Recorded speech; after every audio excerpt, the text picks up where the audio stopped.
We hear whispers, don't we?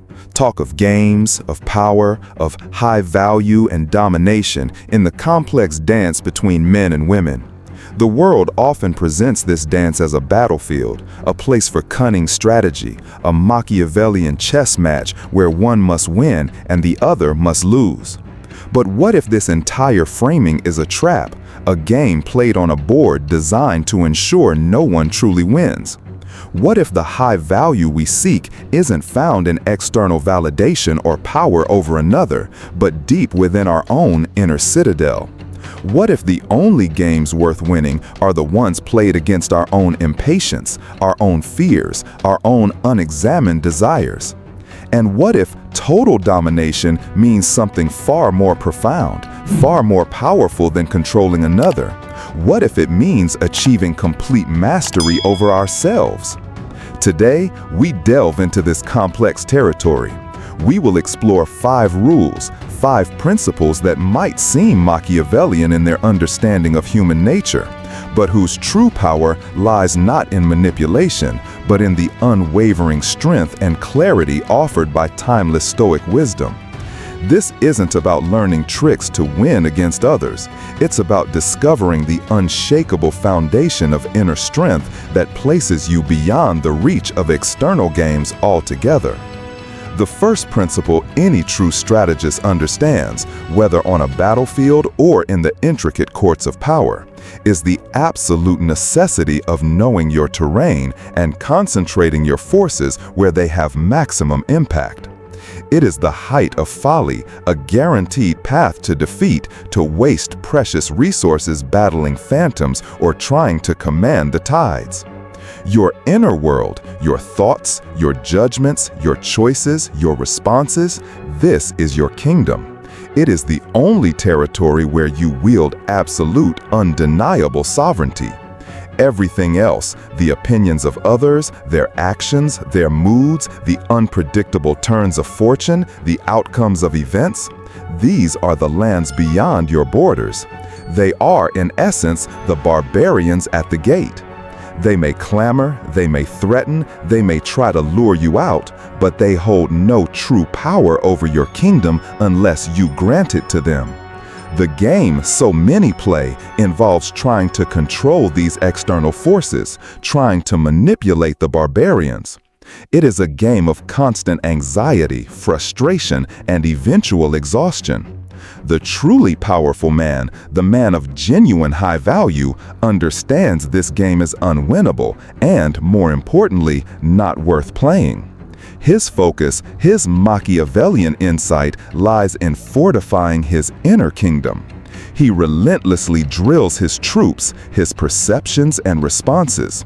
He builds impenetrable walls, his unwavering principles. He achieves total domination, not over others, but over the impulse to react, the fear of judgment, the sting of disappointment. By mastering this inner domain, you render the external games, the provocations, the dramas, utterly irrelevant. They can rage outside, but inside your well-governed kingdom, there is only the quiet, unshakable power of self-command. Power, in its most subtle and enduring form, isn't just about action, it's about meaning. Those who seem to navigate the world with effortless command understand a crucial Machiavellian truth. The one who controls the narrative ultimately controls the reality. But here lies the twist, the secret known only to the truly wise.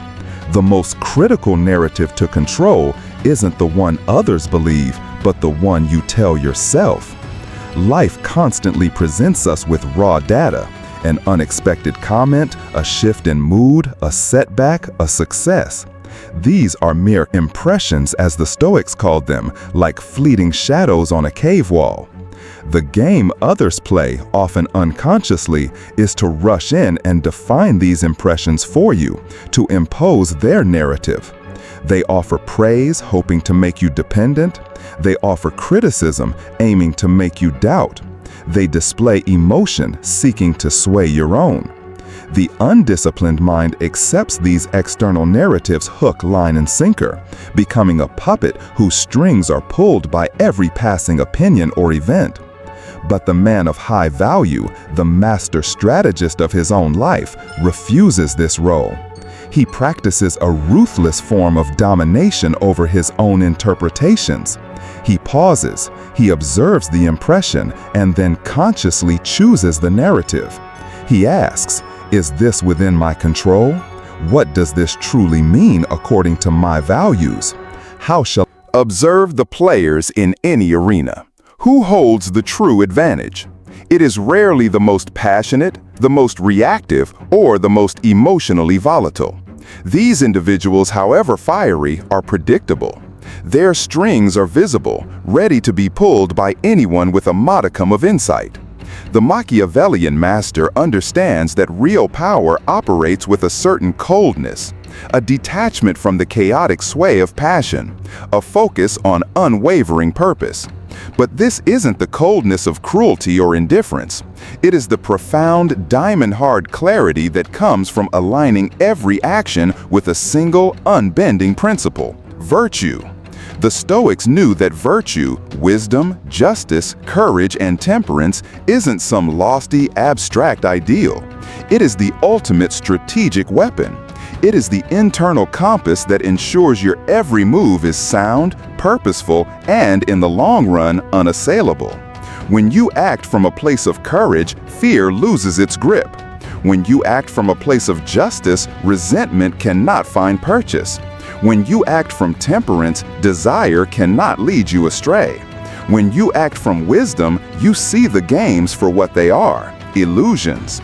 This cold purpose is your domination over the inner turmoil that makes lesser men weak. Others may try to bait you with insults, tempt you with promises, or provoke you with drama. But when your actions are rooted in virtue, these attempts glance off your inner armor. You act not from reaction, but from intention. You move not with emotional heat, but with the cool, focused light of reason. This is the ultimate power play. To be so grounded in your own virtuous purpose that the emotional games of others become nothing more than a distant, irrelevant noise. The most potent Machiavellian insight, the one held closest by those who seem untouched by petty dramas, is the constant awareness of the end game. Many players get lost in skirmishes, chasing fleeting pleasures or nursing minor wounds, forgetting the finite nature of the game itself. They play as if time is infinite.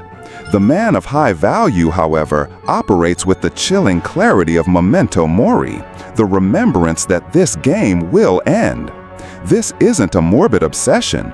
It is the ultimate strategic advantage. Knowing your time is limited forces a ruthless prioritization. It incinerates trivial concerns, petty grievances, and the endless pursuit of external approval. What games can truly ensnare a man who walks with the profound understanding of his own mortality? What domination over another could possibly compare to the domination over the fear of death itself? This perspective elevates your strategy. You stop playing for small stakes, for temporary victories in social arenas. You start playing for keeps, focusing every action, every choice, every moment on building the only legacy that truly matters: a life lived with unwavering virtue, purpose, and inner peace. Keeping the end in sight makes you immune to the short-term games because you understand their ultimate irrelevance. You play the one game worth winning, the game of a life well lived.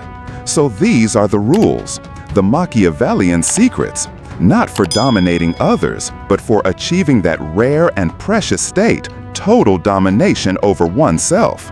We've seen how true power lies not in controlling the external world, but in mastering your inner kingdom. We've learned that defining your own reality is the ultimate narrative control. We've understood that anticipating life's storms and embracing what comes builds unshakable resilience. We've recognized that acting with the cold purpose of virtue is the only weapon you need. And finally, we've grasped that keeping life's true endgame in sight liberates you from playing petty, meaningless games. The high-value man isn't the one who wins at manipulating women or anyone else. He is the one who understands that those games are designed to be unwinnable, a constant drain of spirit and integrity. His true power lies in his wisdom to see the game for what it is and his courage to simply walk away. He chooses instead to play the only game that matters, the internal pursuit of virtue, self-mastery, and profound, unshakable inner peace.